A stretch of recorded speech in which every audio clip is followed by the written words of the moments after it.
You wake to the sound of breathing all around you, not just your spouse's breathing, but your parents, your siblings, maybe even your grandparents. The entire family sleeps together on the same straw-stuffed pallets, lined up in a single-room cottage where the walls are too thin and the space is too small to hide anything. The morning light seeps in through cracks in the wooden shutters, catching on the smoke-stained beams overhead. You turn slightly, but even that feels like too much movement when you know a dozen pairs of eyes are just a few feet away. This is your home, and here there is no privacy. Medieval houses were not built for solitude. Most families lived in a single room that served as the kitchen, bedroom and living space for everyone. In the corner, a fire smouldered in a hearth, filling the air with a mix of smoke and the lingering scent of yesterday's stew. Your children, if you had any, slept near your feet, while older relatives occupied the opposite side of the room. Sometimes even the animals were brought inside to keep warm during winter. Chickens roosted in baskets, pigs rooted near the hearth, and a cow might shift on the packed dirt floor while you tried to sleep. For you, as a married couple, intimacy was never simple. It wasn't about soft music, candles, or quiet moments. It was about survival, seizing rare moments when the rest of the household wasn't watching or pretending not to. And when you couldn't find privacy, you simply endured. Before we dive deeper into these strange realities of medieval life, if you love uncovering the forgotten truths of history, take a moment to subscribe and comment below where you're watching from. It amazes me how we can explore the darkest corners of the past together, even from opposite sides of the world. Now, let's return to this crowded cottage, where love has no doors to close. Imagine being newly married, but every whisper to your spouse is overheard by someone else. Conversations are cut short, laughter is stifled, and any sign of intimacy is met with awkward silence from your family members lying just a few feet away. This wasn't considered unusual. It was life. The concept of a bedroom, a private space meant for two, didn't exist for most people. In wealthier homes, there might be a partition, a thin wooden wall or a curtain, separating the couple's bed from the rest of the household. But even then, servants would come and go, carrying water, tending to fires, or simply sleeping nearby. The sense of being constantly watched never truly disappeared. For peasants, the lack of privacy was even more intense. A single cottage could hold an entire extended family, sometimes 3 generations under one roof. When the night came, everyone huddled together for warmth, their bodies packed as tightly as the logs in the hearth. There was no alone time, no doors to close. Intimacy wasn't something you could plan. It was something you had to steal when opportunity allowed. It was in this world, the crowded spaces, shared beds and constant watchfulness, that couples had to find ways to create closeness. Not with grand gestures, but with fleeting touches under rough wool blankets, whispered words that no one else could hear, and the quiet hope that love could still exist even when everyone else was listening. At night, when the fire in the hearth burned low and the shadows crept across the walls, there was no such thing as a private bed. The idea of a marriage bed reserved only for 2 people is a modern invention.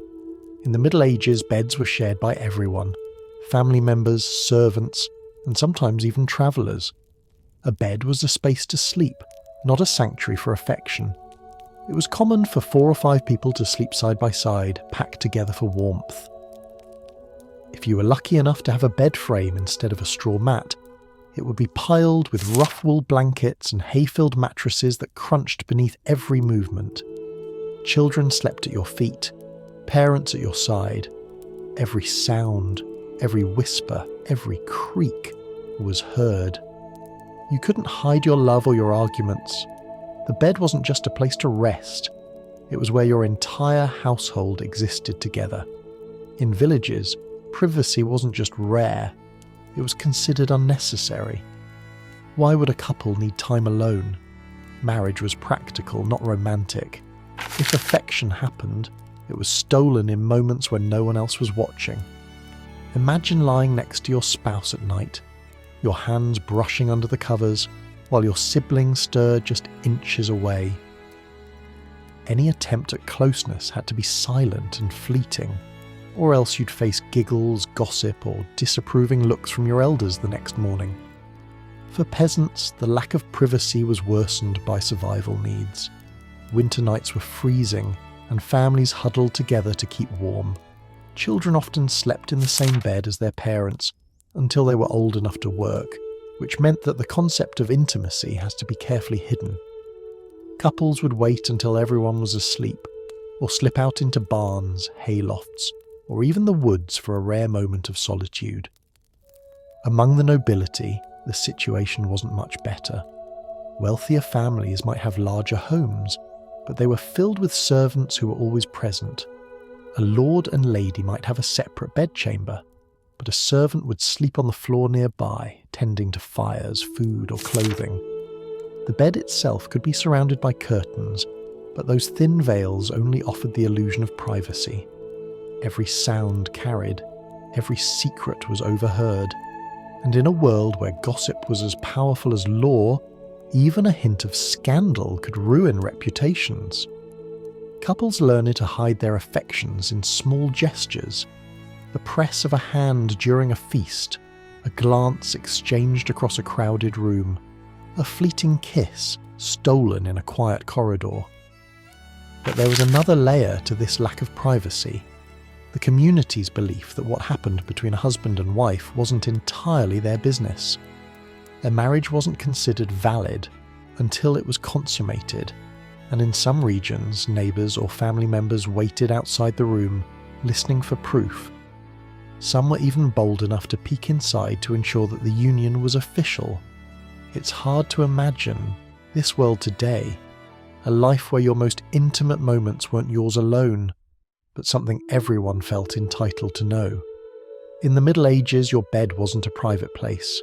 It was a stage, and whether you wanted it or not, someone was always watching. Your wedding day didn't end with a dance or a quiet retreat to a honeymoon suite. It ended with a ritual that blurred the line between celebration and humiliation, the bedding ceremony. In the Middle Ages, a marriage wasn't truly considered valid until it was physically consummated. That meant your wedding night wasn't just personal, it was a public concern. Neighbours, family members, even local lords believed they had a right to know what happened in your bed.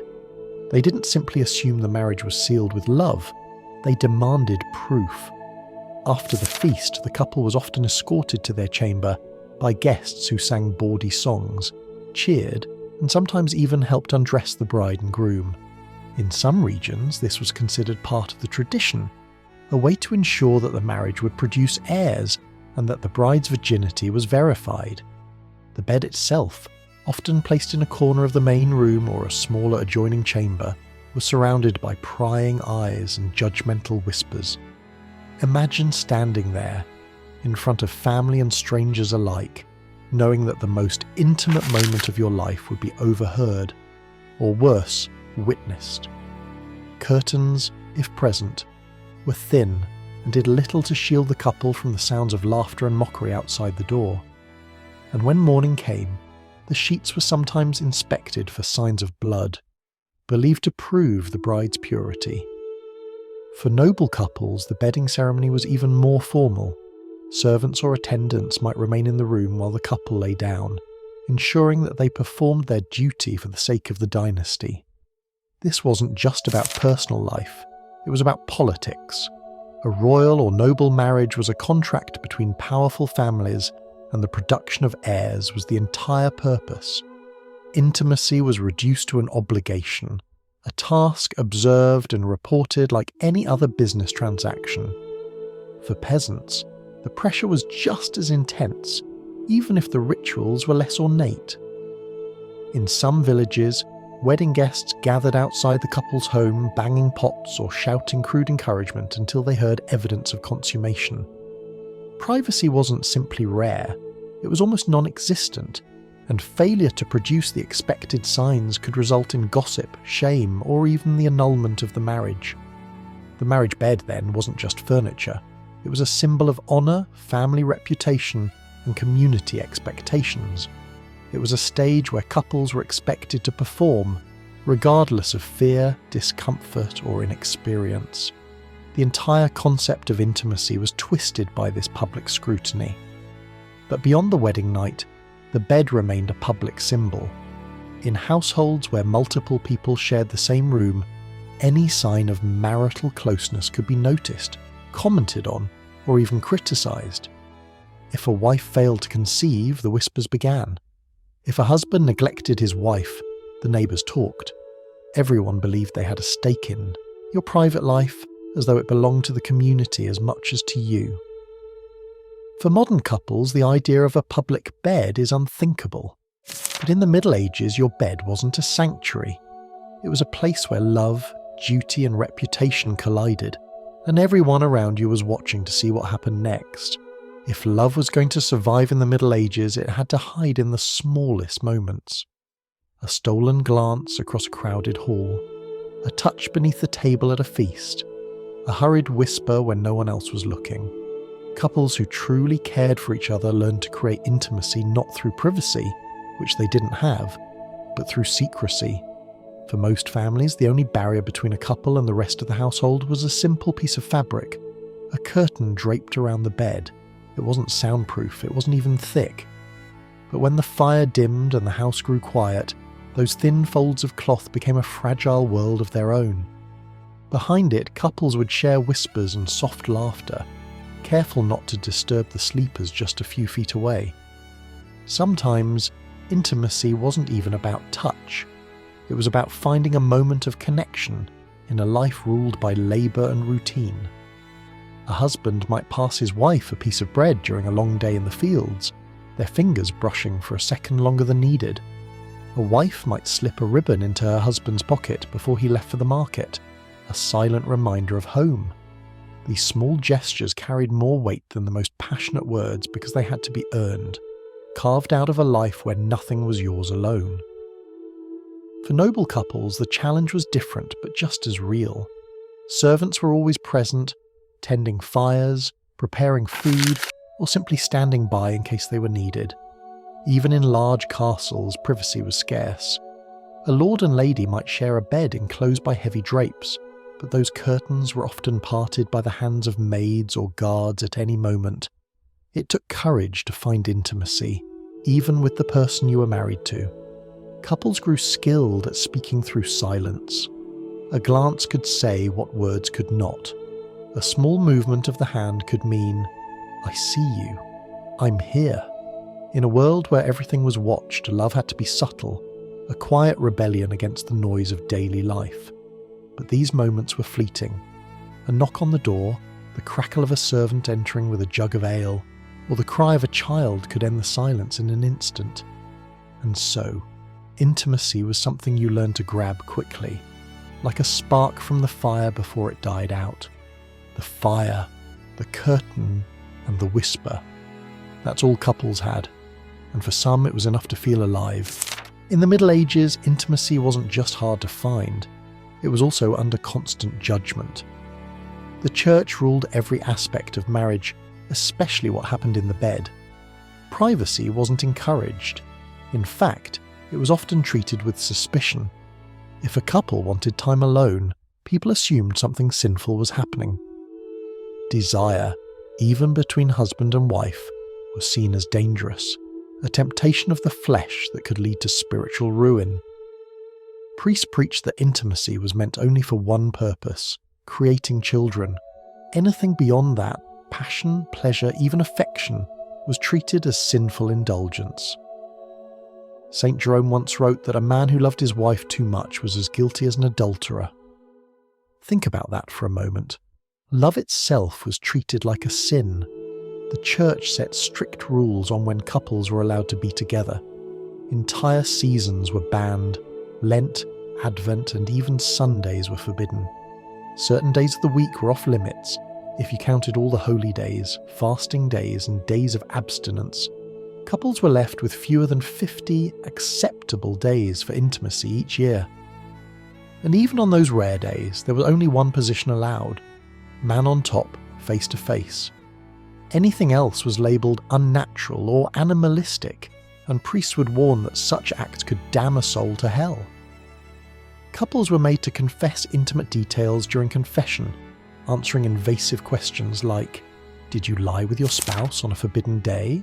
Or, "Did you commit unnatural acts?"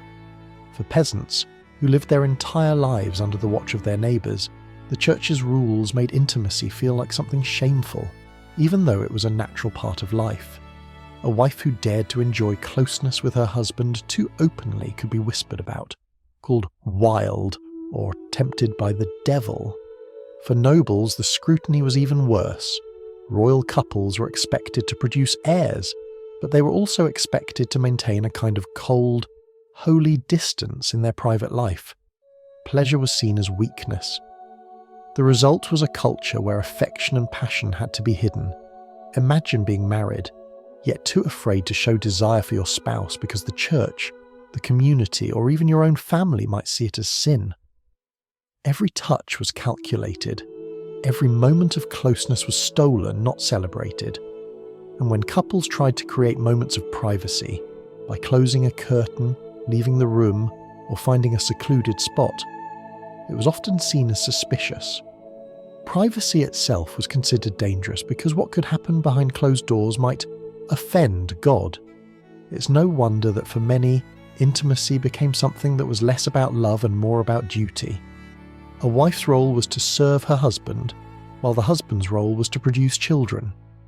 Emotion, romance, and connection rarely entered the conversation. But despite these suffocating rules, couples found ways to express their humanity. They shared stolen glances, whispered words in the dark, or held each other for just a moment longer than necessary, knowing the world around them might judge them for it. Privacy wasn't just rare, it was considered sinful. And yet it was in those stolen private moments that true love, the kind that defied rules and expectations, quietly survived. Imagine living your entire life under someone else's gaze. Every glance you share with your spouse is seen, every word you whisper is overheard. In the Middle Ages, being alone was not just rare, it was almost impossible. Homes were small, crowded, and built for survival, not comfort. Privacy wasn't a luxury, it didn't exist at all. For a peasant couple, life revolved around the single-room cottage. Parents, children, grandparents, and sometimes even distant relatives shared the same space, sleeping side by side on straw pallets. The family fire burned in the corner, but the flickering light illuminated everything. There were no doors to close, no quiet rooms to hide in. Even if you wanted to speak softly to your spouse, you had to lower your voice, hoping the others would pretend not to hear. For nobles, the situation wasn't much better. Castles might have more space, but they were filled with people: guards, servants, advisors, maids, and attendants. Even a royal couple wasn't alone. Servants slept nearby to tend the fires or fetch water, and they were expected to be within earshot at all times. The bed might have heavy curtains, but those thin barriers offered little real privacy. The psychological weight of never being alone was heavy. Couples didn't just share their lives with each other, they shared them with everyone around them. Love became something you had to protect, a quiet secret buried under layers of duty and routine. For a newlywed woman, the pressure was suffocating. From the moment she entered her husband's household, every interaction was scrutinized. Was she affectionate enough? Was she too affectionate? Did she speak too much? Did she smile too little? Gossip was a weapon, and even the smallest misstep could tarnish her reputation. For men, the strain came from a different place. They were expected to be strong, dutiful providers, but never too soft, never too loving. Showing tenderness was seen as weakness. The marriage bed was supposed to be a place of duty, not affection, and men who were too kind risked being mocked by their peers. The constant presence of family made intimacy feel like a luxury. Couples would steal moments wherever they could, while fetching water from the well, walking to the fields, or sitting by the fire after everyone else had fallen asleep. Even these moments were fleeting, easily interrupted by a child's cry or a relative's request. For many couples, this lack of privacy chipped away at connection over time. Love, as we think of it today, built on companionship, trust, and private conversation, was almost impossible to nurture. Instead, marriage became about shared survival. It was less about choosing each other and more about enduring together. The emotional strain was real, but it went unspoken. There was no language for talking about needing space. That idea simply didn't exist. If you lived in the Middle Ages, you were never expected to be alone. Solitude wasn't seen as healthy or natural, it was suspicious. People believed that being alone left room for the devil to creep into your thoughts. But couples who truly cared for each other learned to find small ways to connect. They built intimacy not through time spent alone, but through trust built in the open. A shared glance across the room, a smile when no one else was looking, or a hand gently touching the other's on a busy day. These small acts were all they had. The truth is, never being alone didn't just strain marriages, it shaped them. It turned intimacy into something stolen, something fragile, something worth fighting for. From the outside, it might seem like nobles lived a life of luxury while peasants suffered in dirt and shadows. But when it came to privacy, especially within marriage, neither class had much to boast about. For peasants, the lack of privacy was brutally simple. Their homes were little more than huts, usually a single room with a packed dirt floor, smoky walls, and a hearth that doubled as a kitchen and source of warmth. A single straw mattress or pile of furs was shared by everyone: parents, children, grandparents, and sometimes even farmhands. There were no bedrooms, no doors, no quiet places to retreat to when you needed a moment with your spouse. In winter, the situation was worse. Animals were brought inside to keep warm: cows, pigs, and chickens, their sounds and smells filling the room. Imagine trying to speak softly to your spouse while a goat shifts beside the bed, or your children stir just a few feet away. Life was raw, loud, and exposed. But being noble didn't mean freedom from watchful eyes. Castles were bigger, but they were also crowded with guards, servants, advisors, and ladies in waiting. A noble woman rarely spent a moment alone, and when she did, it was often recorded and gossiped about. Privacy was considered suspicious, especially for women. If a lady of the court asked for time alone with her husband, it could spark rumours that she was unruly or indecent. The royal marriage bed itself wasn't truly private. It was often surrounded by curtains, heavy, ornate fabric meant to keep out drafts, but also to mark the space as ceremonial. Attendants would be present during bedtime rituals, helping the couple undress and prepare for sleep. These servants weren't just helpers. They were witnesses, ensuring that nothing scandalous or improper occurred. Among nobles, intimacy wasn't just about love. It was political. Producing heirs was a duty, and if a noble couple failed to do so, everyone talked. Physicians might be summoned to examine the wife's fertility, or the husband's strength might be questioned. Servants who overheard arguments or spotted signs of marital strain could pass those whispers through the halls like wildfire. For peasants, the community played the same role. In a small village, everyone knew each other's business. If a wife wasn't pregnant after a few months, neighbours would gossip. If a couple seemed too affectionate, they might be mocked or accused of wasting time instead of work in the fields. Your personal life wasn't yours. It belonged to the community. The difference between peasants and nobles was mostly in the setting. A peasant's lack of privacy came from cramped living conditions. A noble's lack of privacy came from constant scrutiny and the presence of servants. But the result was the same. Intimacy had to be stolen, hidden, and protected from everyone else. Whether you lived in a smoky village hut or a grand castle chamber, the walls always had eyes, and the few moments of closeness you found with your spouse were precious, because they belonged to no one but you. In a world where nothing was private, love wasn't loud. It was quiet, hidden in shadows, and often disguised as routine. Couples in the Middle Ages learned that affection had to be stolen, snatched between chores, whispered in the dark, or hidden behind the simple gestures of daily life. A glance while carrying water from the well, a brush of fingers while handing over a loaf of bread, a smile shared across the table, even while surrounded by family. These moments meant everything because they were the only proof that love still existed beneath the weight of duty and survival. For peasant couples, the opportunities for intimacy were rare and fleeting. Most of the day was consumed by hard labour. tending fields, feeding animals, hauling water, or mending tools. By the time night fell, exhaustion replaced affection, and when you shared a room with children, parents, or siblings, even a simple kiss could feel like a secret rebellion. Some couples slipped out into the barn, lying on the hay with only the moon and stars as their witnesses. Others took comfort in working side by side, weaving baskets or kneading dough, where a soft word or a playful nudge was the closest they could get to tenderness. For nobles, love was a performance carefully hidden behind layers of ceremony and politics. A queen might pass her king in the corridors, her hand brushing his just enough to remind him she was more than a vessel for heirs. A lord might send a single flower to his lady, a gesture loaded with meaning, but done quietly so no servant could twist it into gossip.